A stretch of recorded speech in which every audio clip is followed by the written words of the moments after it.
Everyone, thanks for stopping by the Standards Weekly Check-In. I'm Colin, behind the camera, my man Dylan. What's up?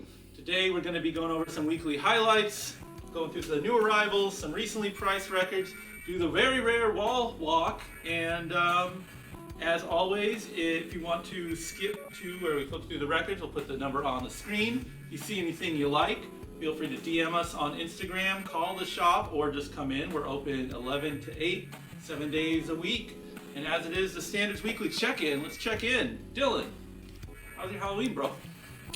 It's fine. Yeah? Watch the movies. Return of the Living Dead. Plural? Yeah. How many? I want to say 2 or 3. I was watching movies all day. That sounds delightful. It was great. We watched that 2020 Invisible Man. Oh, I wanted to see that. What was that like? Oh, dude. You almost saw that in the theater, right? Yeah, on my birthday.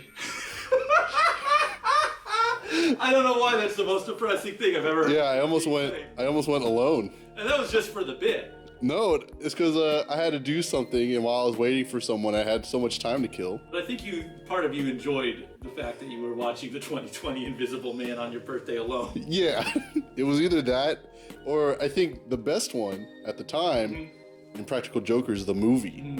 And you watched neither. No, I watched neither. I just Coward. sat in Whole Foods crying. Well, alone. So all good things, eventually come to pass as you got to see it on the spookiest day of the year. Yeah, it wasn't. It's fine. What did you do? I worked all day, and I swear to God, this isn't just like for ha-has. King Diamond all day. Just went through the catalog. I want to say I got sick of it, but it didn't. I'll say at the end of listening to every King Diamond record we have in the store on repeat for 9 hours is the first Merciful Fate piece. Still the best. Best record he did. Nuns Have No Fun? Yeah. It's a stretch to call it Nuns Have No Fun. I think they just thought it was a funny title and went with it, but it's a self-titled EP. Sure. For Merciful Fate. It is. It's weird to say that someone with such a great and big catalog and like a good percentage being good, that their best record is the first thing they did, but scientifically proven through thorough research of listening to every record for 9 hours on Halloween. First EP is the best. You get it? Weekly highlights. What do you got, Dylan? Let's start with you. All right. We got these Pacific Breeze records in. Some Japanese city pop. Some vaporwave. Not really, but it's that kind of vibe. Just chilling out, really. And it's still on that straight edge tip in between, so we're on that. Are these all in Light in the Attic? Yeah. I was reading like the write up. I as well was enjoying the music of Pacific Breeze. Now that Steely Dan records have become so tough to come by. Yeah. My Sunday was just listening to these two over and over again. And yeah, they are actually quite delightful. It is very amusing to see the people at Light in the Attic have to say the words like, if you like vaporwave, here's where it starts. I don't know why it's amusing that like this sort of resource of knowledge and kind of old guard reissue labels just has to acknowledge vaporwave existing. Yeah. Yeah, that's weird. They have been doing a label for longer than a genre existed. Great label, great product, and we're actually moving. I think this is our last copy of the first one. We have a few more of two. There was a time when I couldn't actually sell a lot of stuff on that label, as much as I enjoyed it and as good as the quality was. The people weren't hip to it, so I'm glad to see some titles start to move. For my weekly highlight, we got every Kraftwerk record. Not every Kraftwerk record. There's like the first 3 that are just like cling clang sounds that elitists will tell you need to listen to. They're not that good. Don't worry, guys. And then we got the ones at the wall here. Listen, guys. I don't know. I got so excited when these came out, or when I got notification that these would be releasing, because their records are really tough to come by. Like these 3 particularly. Listen, I'm sorry. I appreciate like the far out experimental stuff and the sparseness of a lot of Kraftwerk records, particularly the very first couple and Organization and all that.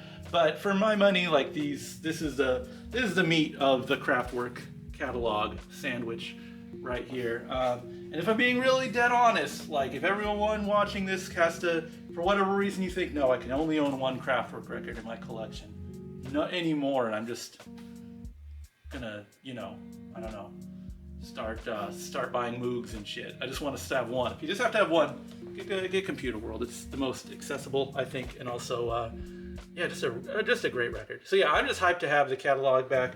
But hey, listen, just because I have those three on my wall doesn't mean that you get to skip this one here. Radioactivity. I really like this record a lot. Autobahn's good. They're all good, but yeah, this is a really great one too. So that's my highlights. Just having all this Kraftwerk in the store.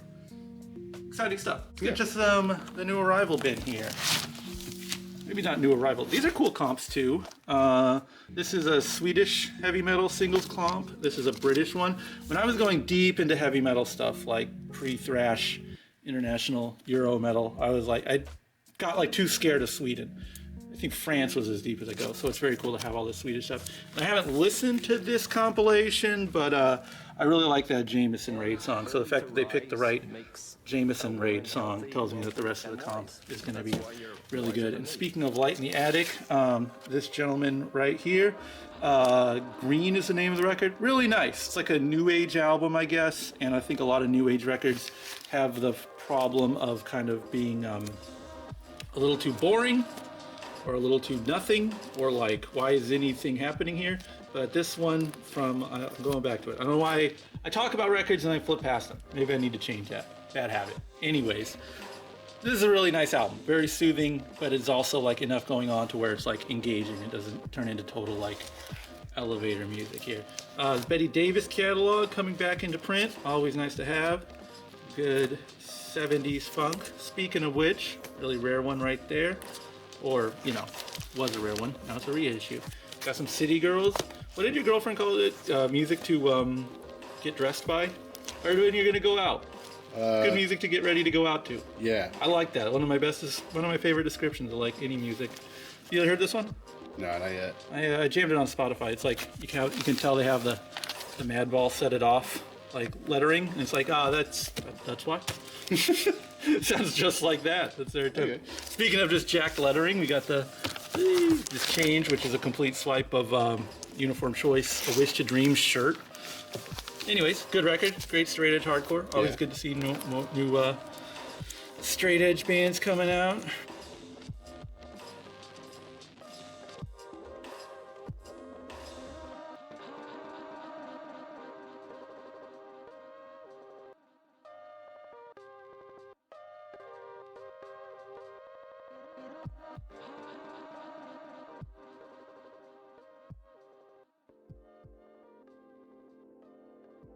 I didn't really spend enough time with that one, the Life Force. The Life Force, I ended up enjoying it. Yeah? Yeah, I mean, I don't know. It's not gonna, like, totally change your life, but it's fine. I liked it. Checked all the boxes. I'm telling you, I like when, I like just a serious tone in my music right now. I don't have time for fun. That Life Force record, no fun. You're in the no fun zone. It also got Hater Dave stopped by on, I think, Sunday, and we started talking about the game Life Force and whether or not it's cheating to try to beat it with or without the Konami code, which at this point in my life, kind of feel like it is. You should try to play it straight, but then you're never going to get past the second level. If we were just in fast flip mode, I don't think anyone's going to be sad, because I don't think anyone needs to hear my talks about the Konami game Life Force. With Hater Dave. Shout out Hater Dave. Shout out Hater Dave. There's some tasty stuff in this bag. Ever seen this? The Police record? Double 10-inch. No, I listened to it earlier though. Sounds good. Yeah? You like this record? This album? Yeah.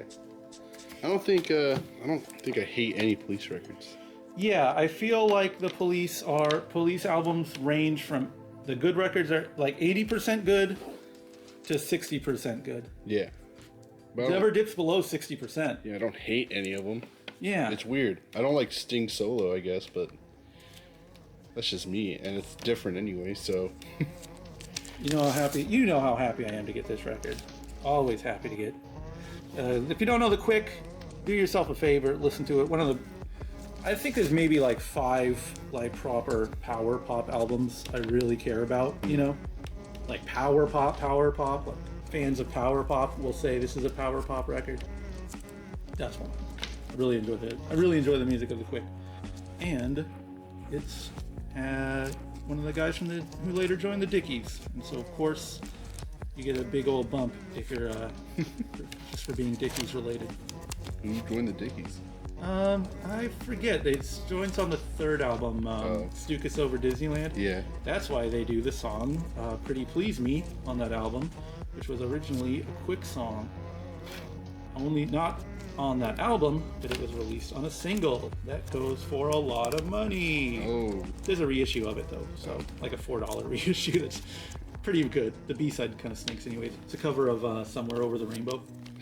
So in Dickie style or no? In the quick, it's a Quick. Oh, the Quick. The Quick do the song. song. Sorry, I thought you were saying the Dickies did it. The Quick do the song "Pretty Please Me" in like '76 or something. Yes. And then later, when the guy from the Quick joins the band the Dickies for Stukas Over Disneyland, they do that song.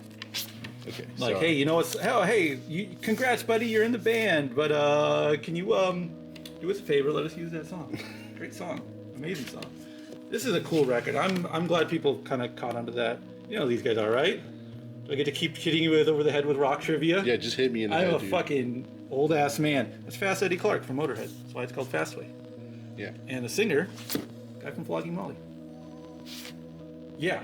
Okay, I didn't know about the Flogging Molly part. Yeah. But the band, a bunch of, well.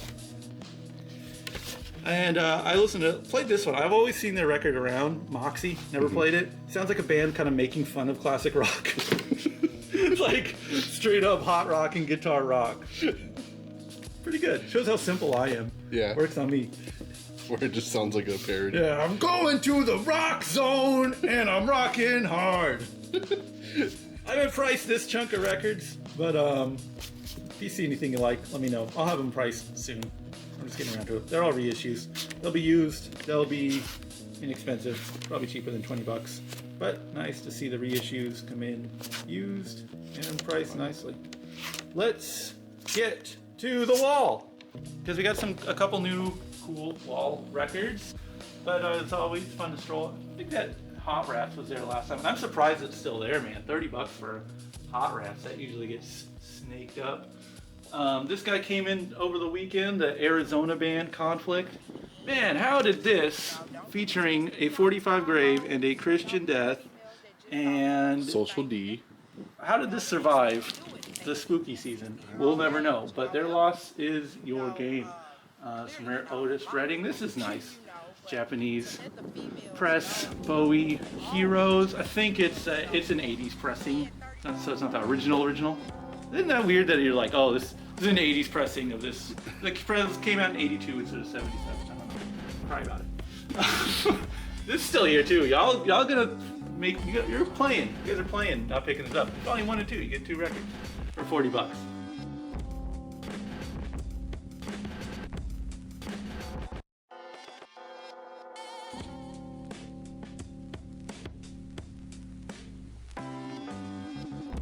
YouTube comments. Oh yeah. This is a part of our show where we answer YouTube comments. This time, both in response to my super hot take last week, which if you didn't see, you're gonna have to go back and watch it. Otherwise, where are you gonna get my super hot take on best death metal album of 1991? Which I said Human, but the gentleman who asked originally, Black Horizon, said 1991 was such a killer year for death metal. Can't go wrong with Human. Some of mine would be Convulse, World Without God, Gorguts Considered Dead, Elemental Creation, 10 Commandments, Pestilence, Testimony of the Ancients, because I did not give enough respect to what Pestilence was doing at the time. So he's absolutely right about that. Convulse 100% as well, because Finnish death metal is just cool on principle. But that's a great record, for sure. And then the homie Kaylin Winters chimes in. Great vid as always. Human is God tier.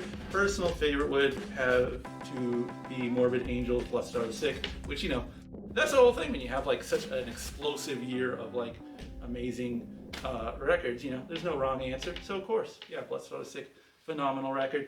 I think that's all we got. If you have a comment that you want to leave or anything you want to see, any hot questions you need asked, hit it in the YouTube comment section and we'll address it in the next video. Thanks everyone. Later.